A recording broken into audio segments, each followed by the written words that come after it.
And today we are with makeup artist extraordinaire, Miss Stacy Vizcarra. Hello. Hi, thanks for having me. I am so glad you're here. I feel like when I first met you, it was in Alina's group, and we've had Alina on the podcast before. She's been here with Clothes Rack, but also she was on.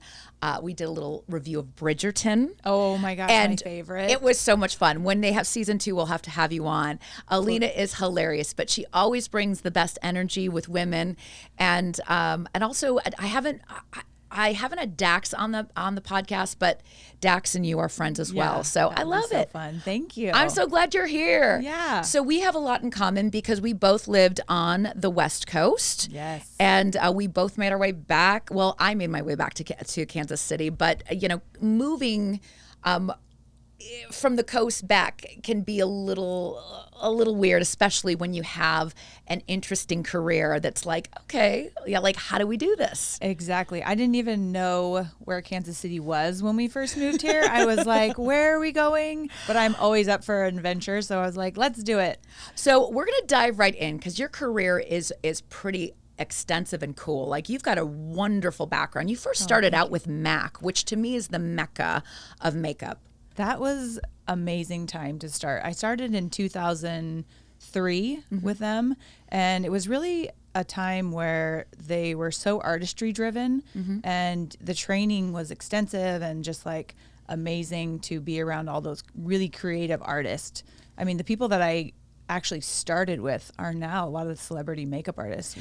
I feel like the list of people you worked with is crazy. So for viewers who are kind of new or younger, this is like the golden age of makeup. I have to say the 2000s were really a time with MAC where you would go in the store and they would have these amazingly beautiful books that would have a face, and then they would show you like the breakdown of the shadows and the sculpting and the brows. I mean, it had everything down to the T.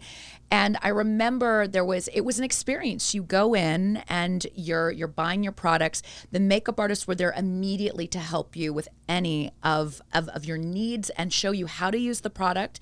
And times have changed obviously with COVID, this kind of attention to detail it's not really there that much anymore. I mean, you have it by appointment only, but it's really changed. Well, and you also have YouTube now. Yes. So, I mean, that took away when I started in 2003, people didn't have all that at their fingertips. So it was really about you training them about what makeup is current, what is best for their face shape, because makeup is different on everybody. And I think that's what really separates the artist from people that, just do makeup for their friends or whatever. I mean, not to bag on them, but it is something that you are trained to do on everybody, every color, every race, every sex, everything. So I loved that about MAC, and I got to do makeup on so many different kinds of people. It's great. I think MAC was one of the first places that you walked in and you saw men wearing makeup. Yep. Like it was one of the first places that really allowed and created a space for all gender, and there was no quote unquote norm. I feel like their ad campaigns really pushed the envelope at a time that we needed to have the envelope pushed. I agree. And talk to me a little bit about what it was like to train as a makeup artist there, and then some of your influences or people that you worked with at that time. Well, at that time, Kip Zachary, he is Kate Jenner's makeup artist, and he was one of the first people that we started at the same time, and he would show me all kinds of different things that you just didn't think about as a woman going in and contouring the face and doing all that. And the opportunity that I got to see these artists create these looks, and then at night they would go and perform or do all these kind of fun like makeup drag looks. Yeah. I was just like in awe of the artistry. It was amazing. I have to say, I love learning about the history of what early on was considered quote unquote stage makeup, but then the drag world really took it a step further because it was not so it was on some one hand a little cartoony in some aspects, but for the most part, we were really taking features of faces, shadowing them, highlighting them, contouring them in ways to where you would morph maybe a nose that, mine is very aquiline, but, I've got a little bump on it, but you kind of take the shadow and light to even it out without having to go underneath a knife. It blew my mind where it all began. I feel like Kevin O'Quan was like one of the first ones to bring that in. Yes. When it came into MAC, did you feel like you were, when you first entered in, because it was the 2000s, do you feel like it was already there, or were you really starting to see MAC kind of transition to like, this is like where we're going with makeup? Yeah, I think they were already there because they were really the leaders in all of this going forward. And when I started, it was like, it blew my mind because, I'm from a small town in Oregon. Yeah. And it's like, I just didn't have all that. So when I, when I moved to San Diego and I was in Riverside, California. Oh, wow. That's where we started. That's crazy. And I was with David Protrusion, who is RuPaul's makeup artist. Yeah. And we were all in this little tiny town and just having so much fun with makeup. But being able to create those shapes and change your face just was not on my radar. I mean, being a teenager in Oregon, like I'd be excited if I put blush or mascara on, right? Like I was such a tomboy, but having my eyes opened to just the things that you can do with makeup and how it can completely change who you are. What do you think has, aside from obviously YouTube, being able to click and learn how, basically tutorials that are readily available, what do you think in terms of your experience that you can't get out of a YouTube video?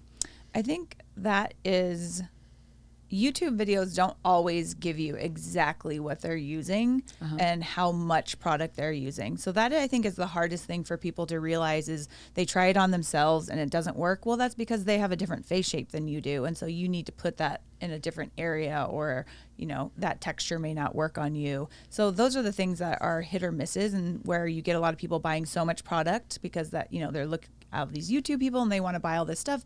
And unfortunately, it's not all going to work for you. No. So I think that's where it's being lost at the counter, is that hands-on, one-on-one, really learning how to do your face. I think that's the difference. I think the other thing that I found that was so interesting, because when I first started out, I had like CoverGirl's like Country Woods collection, Revlon's like, I don't know, what was it called? Like cherry something or other, like cherry on ice, like those colors that are just staples of the 90s.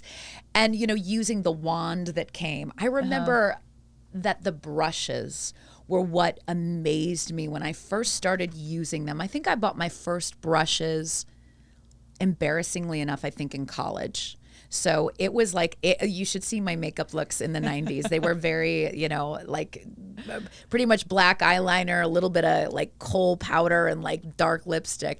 Then like the brushes became something that to me, MAC was the mecca for brushes. I still think they are. I think they make the best tools for any makeup artist. And just knowing what tool does what makes your life so much easier. Yeah. And MAC old school brushes, they were from France, and they were like, I still have a few that I'd like treasure. Yeah. And they are just like unlike any other brush. But that was something new, right? We were using Q-tips and we were using like our fingers and we were using, licking your finger and then like trying to erase it or smudge it, Totally.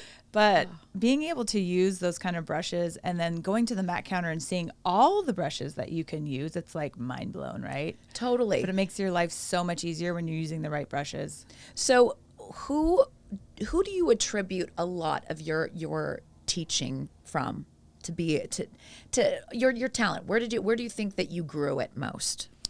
Definitely like Christopher Del Castillo. He was the person who did our training in the beginning, and he really showed me all the different ways of coming out of my shell and being able to think outside the box, right? Yeah.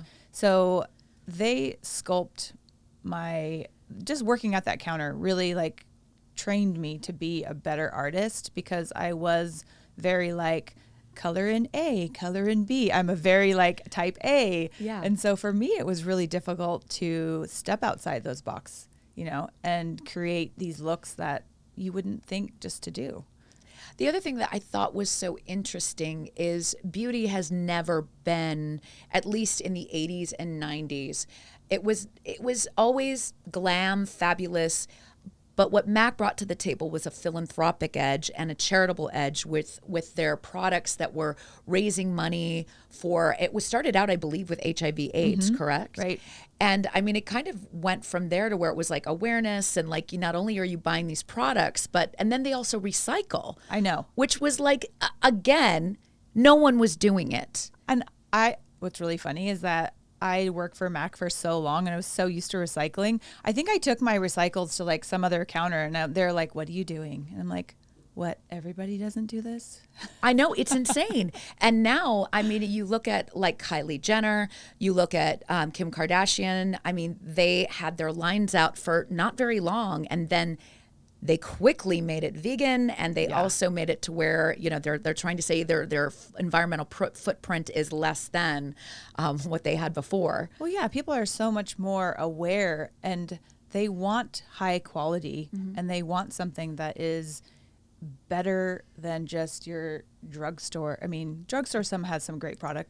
Don't get me wrong. Yeah. But I think just people are woke, Yeah. they're aware of what's going into their product. Where is it made? What's going into it? Where is it being tested? Yep. And MAC really Thought about it early on. Yeah. They really did. So as your career progressed, so what first got you into makeup? Like, why? It's so funny. I was managing a chiropractor's office, and my mom was a seamstress growing up. And so being around women, and she would create these dresses for these women. She actually would design them and create them. And so just knowing what looks great on a woman, I have grown up with. So like just seeing that beauty, right? And my mom to this day will never leave the house without makeup. I love She is my face goes on from the time I wake up. Her eyebrows are, chiseled, and everything is perfect. So I grew up doing that. Yeah. And so I was working at the chiropractor's office, Yeah. and I was seeing all these women come in, and they looked gorgeous. Like the shadows were just blended so amazing. And when I see color, I'm really good at color theory, and I can just see, when I look at something, I can just see the shading and see where, you need to put what where. And I just started talking to them, and they introduced me to MAC. That's so cool. Yeah. And then when you first started, was there something you were good at right away, and what were you horrifying at? Or you're like, I was never horrifying at anything. I know. That's really hard. No, I'm just kidding. I probably was not great at brows, which is so funny. Brows are still kind of my Achilles heel. It's hard for me to do brows sometimes, especially when they have no brow and you want to make that like hair stroke. Yeah. That's pretty hard. But It's interesting. What were you good at like right away?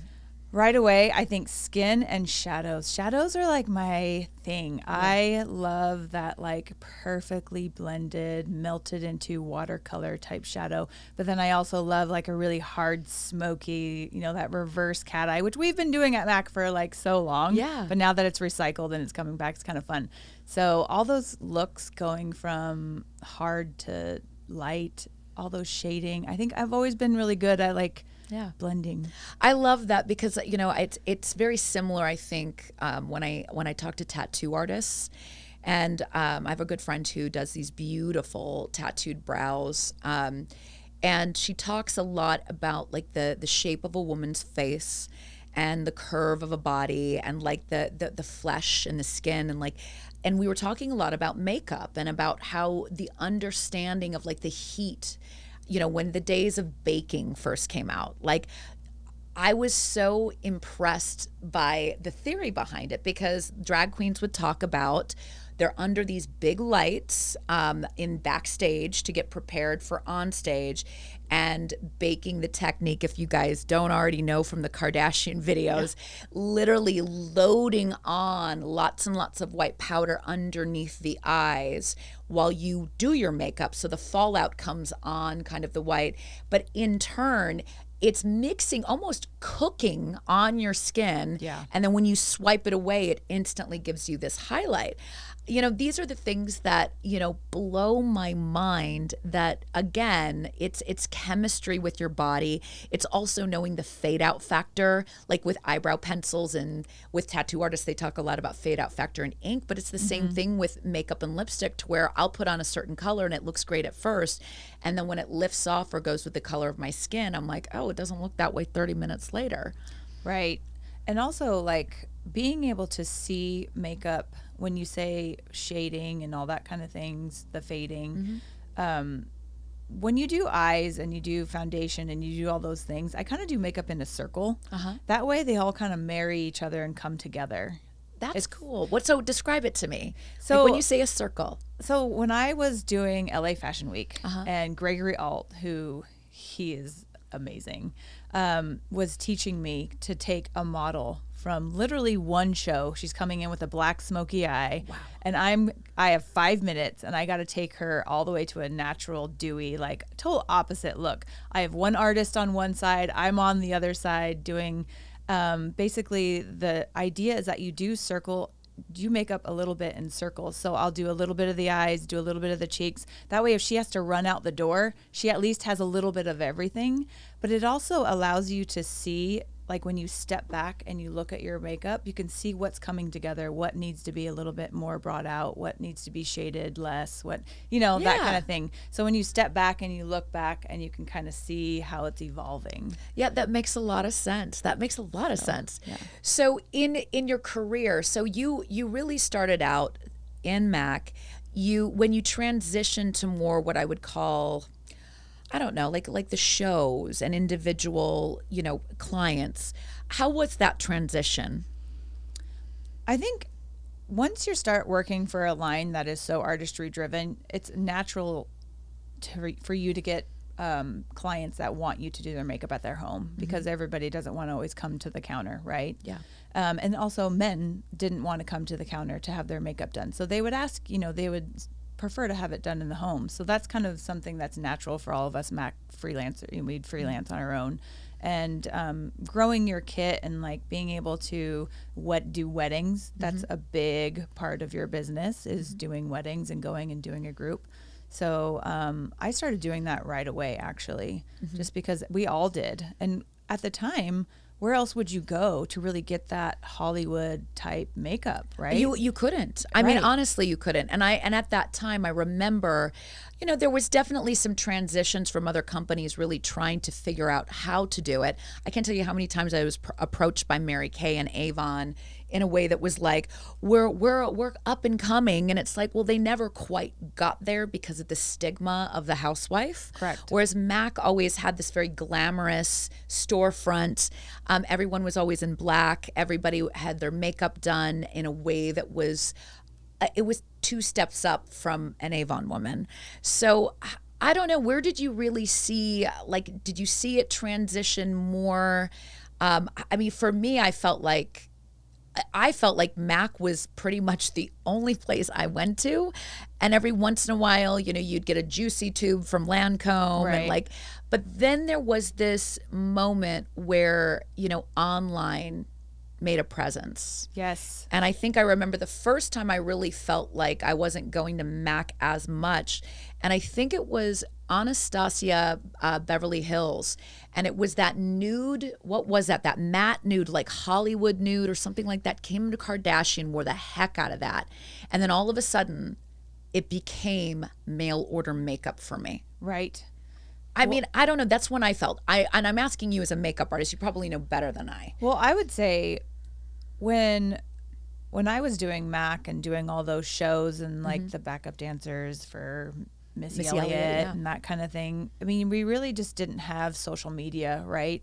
So when you brought in social media, before that, MAC was the only place you were going to get a Hollywood type look into how they get glammed, right? And then social media came about, YouTube came about, and now you're seeing, well, that's attainable. I can do that. Like, you know, and now it's to the masses. Yes. So, and then other lines came up and started being more artistry driven, and Urban Decay was always on the front. Yeah, you're right. They always had lots of fun colors. They were more glittery. MAC was a little bit more, I would say they were just all over. We had the glitter, we had the neutrals, we really had everything, which was kind of where all artists wanted to be. Yeah, I agree with you. I cannot wait to do more of a deep dive with you in this. For those of you who are listening, this is part 1. We are going to get more makeup centric, talking a little bit more about historically where makeup has kind of transitioned and where we are now. And I'm also going to pick Stacy's brain about evolving my makeup look. I am 44 years old. I feel like I'm still 25 years old. I look at products online now and I'm like, oh, I want this, this, and this, but I know that it won't work with my skin because I have lines and I use a ton of Botox to try and smooth it out. So if you're interested in any of this, please stay tuned for part 2 with Miss Stacy Vizcarra. Thank you so much for watching. Hit the like and subscribe button.